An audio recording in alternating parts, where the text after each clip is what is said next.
I felt like the Rams is sneaky good. They kind of low-key good, kind of know what to do. They've been there before. They got a bunch of veteran players that was on that Super Bowl team, and they got a young coach in Sean McVay who knows how to coach. And I think that is key. You put in a game plan to take advantage of the secondary of the Tampa Bay Buccaneers, but you also put a game plan in defensively to go and get Tom Brady, to make Tom Brady basically just a quarterback in the National Football League and not the GOAT. And you saw that last night, a couple interceptions by Brady. I know people were questioning whether or not his arm got hit over the middle that he was trying to go to Godwin on, but that was clearly a throw and not someone hitting his arm. Or you talk about the late interception on the 2-minute drive to seal the game for the Rams. Jay, what do you think?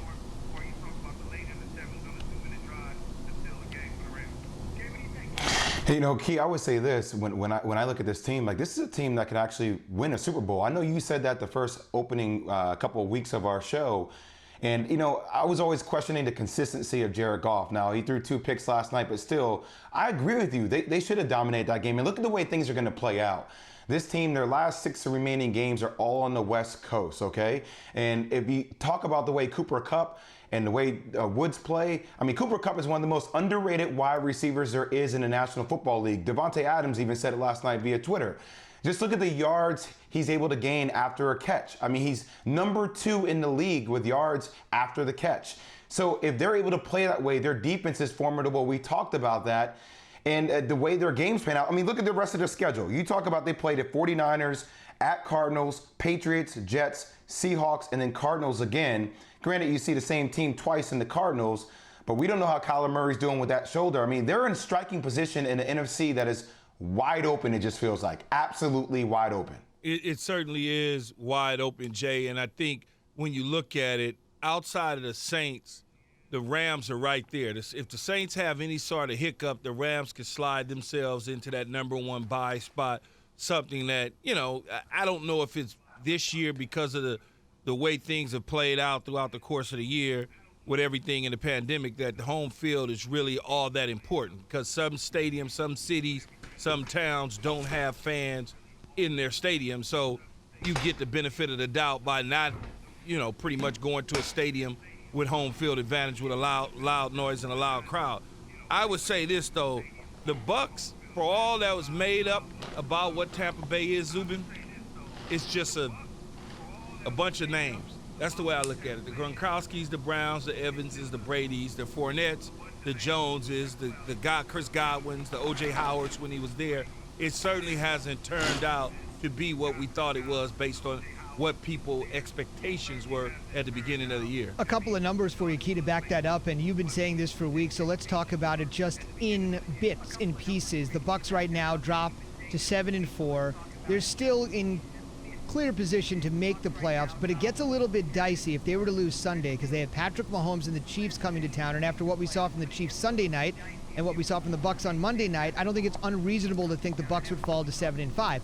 Then it starts to get a little bit murky. But the one thing that you said, Key, last night, and you've been saying all season long, is Tom Brady is just like anybody else. Despite how great he is, he's just like anybody else when he feels the pressure. 2 for 8 for 17 yards last night when pressured. There was a stat in the fourth quarter when the game was hanging in the balance and Steve and Brian and Lou were calling the game. It said Brady pressured 0 for 6. He finished 2 for 8 for 17 yards under pressure. Something you've said, despite how great he is, when you get him up the middle, he reacts like every other quarterback. Well, I think that's the key because he can't get out on the perimeter. So if you're pushing the pocket with Aaron Donald and those guys and Brockers is doing his job on the end, it's like, well, where do I go? I've got to stand here and I got to stand tall in the pocket and try and deliver the football. If you just look over the course of Brady's wonderful Hall of Fame first ballot, in fact, it won't even be a first ballot. It'll be as soon as I retire, I'm in there the next day, Hall of Fame. You look at that, the teams that he traditionally have lost to, what was it that they've had? They've had pass rush. Whether it was the Baltimore Ravens, whether it was the Kansas City Chiefs, whether it was the New York Jets, those teams, the Giants, when they won those games, they got after him. And that's the recipe, is you've got to create havoc for him and make him uncomfortable in the pocket. He was getting the ball out so fast last night. I'm like, Tom, you got to let the receiver turn his head so he knows that the ball is coming. You just, as soon as it was like, hey, oh, here, you take it. I don't want it anymore. Because the pressure had started to get to him. And so he started thinking about that, and you could clearly tell if you were watching the game. And, Jay, what do you make of Brady's performance last night? We've kind of talked about it, having an uneven performance. Remember, they got embarrassed on a Thursday night, the 4-down debacle. They got embarrassed on a Sunday night. You could argue that was the worst loss of Brady's career when the Saints shellacked him and swept the season series. And he struggles on a Monday night. He's used to being so great on the biggest of stages.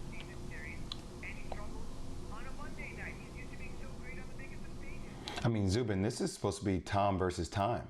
And I feel like Father Time is definitely winning. And I agree with Key. Look, when his offensive line can protect him, he has time in the pocket, he's able to hit targets like Mike Evans. But obviously when he targets Antonio Brown 13 times, those are quick passes. He's trying to get the ball out. And Key, I would come back and ask you, look, he was 1-9 last night in passes that were plus 15 yards, right? So is it safe to say, like, Tom Brady, and not that he was ever malleable in the pocket and can move, but still with time and him being the age he is, it just doesn't seem, if you play against a formidable defense, if you can pressure him, they're off their game. Like, they're not even close to a Super Bowl contender, it feels like. Well, here's what I would say about Tom is if you give him time, he's going to completely shred you. And that's most great quarterbacks. That's what they're going to do. But the moment that there's a little bit of heat around him, he's not comfortable. This is a totally new environment, situation, circumstances. You could certainly tell one of the things that he's comfortable with is trying to find Gronkowski. Another thing he's comfortable with is trying to find Antonio Brown. And so over time, I think he'll get better at it. I just don't think it'll be this year. Thanks for watching ESPN on YouTube. For live streaming sports and premium content, subscribe to ESPN Plus right now.